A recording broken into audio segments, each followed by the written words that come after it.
Kuna namna fulani ambavyo unaweza ukasema kwamba kwa sasa hivi kumdevelop Yakub kwa mlinda mlango ambaye ni sweeper mzuri, lakini pia technical yuko vizuri pengine na mpira mguuni, inaweza kuwa ni changamoto, lakini haimaanishi kwamba coaching haiwezi kufanyika akawa anaweza kufanya zaidi ya ambacho anakifanya sasa hivi. Na to be honest, mimi kwa mechi ya jana, kwa namna ambavyo ilikuwepo, niliamini kwamba tulikuwa tunahitaji mlinda mlango wa aina yake.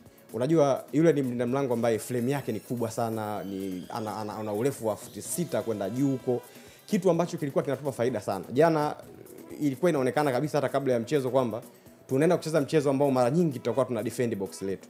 Na tukifanikiwa ku defend box letu, manake lazima tutawalazimisha wapinzani wapige mipira mingi sana ya cross, lakini pia watumie set plays kwenye namna ambavyo tunaweza tukafaje wakatufungua kwenye lango letu. Kwa hiyo unahitaji kuwa na mlinda mlango ambaye ana uwezo mzuri wa kucheza hiyo mpira ya juu.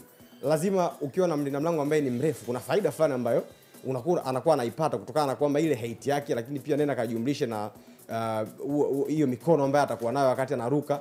Kwa hiyo lazima kuna faida hapo ambayo utakuwa unaipata ukiwa na mlinda mlango ambaye ni mrefu, kutokana na kwamba lazima wapinzani watapiga hizo cross, lakini pia kwenye hizo set plays atakuwa anakusaidia. Kwa hiyo mimi kwa selection ya mwalimu kwenye eneo la goalkeeping, kwa aina ya mchezo ambavyo ulikuwepo, niliamini kwamba ilikuwa ni kitu kizuri sana, hasa ukijaribu kuangalia pia kwenye eneo la goalkeeping.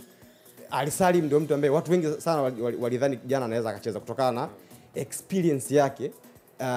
Ingekuwa sio mechi ya kwanza kwa yeye kucheza, lakini mbili kwenye mazingira kama yale, hostile environment ambayo unaweza ukaonana nayo kwenye mechi ambazo unaenda kucheza kaskazini, ni kitu ambacho yeye kazoea. Amecheza dhidi ya Wydad kama mtakuwa na kumbukumbu nzuri, mchezo ambao ulikuwa una mazingira ambayo yalikuwa ni magumu sana. Kwa hiyo kila mtu aliamini kwamba ni mchezaji ambaye angeweza kupata nafasi, lakini tactically ukijaribu kuangalia, ilikuwa ni mechi ambayo lazima tungedefend box letu. Kwa hiyo Morocco lazima wangepiga hiyo mpira mirefu, na of course alijaribu kutoa baadhi ya mipira mirefu ambayo ilikuwa inapigwa kwenye box letu. Kwa hiyo ni mlinda mlango mzuri, na naamini kwamba kama ataendelea kupata nafasi, kuna uwezekano kuna baadhi ya vitu ambavyo sasa hivi hatuvioni tukaviona. Kwa mfano hata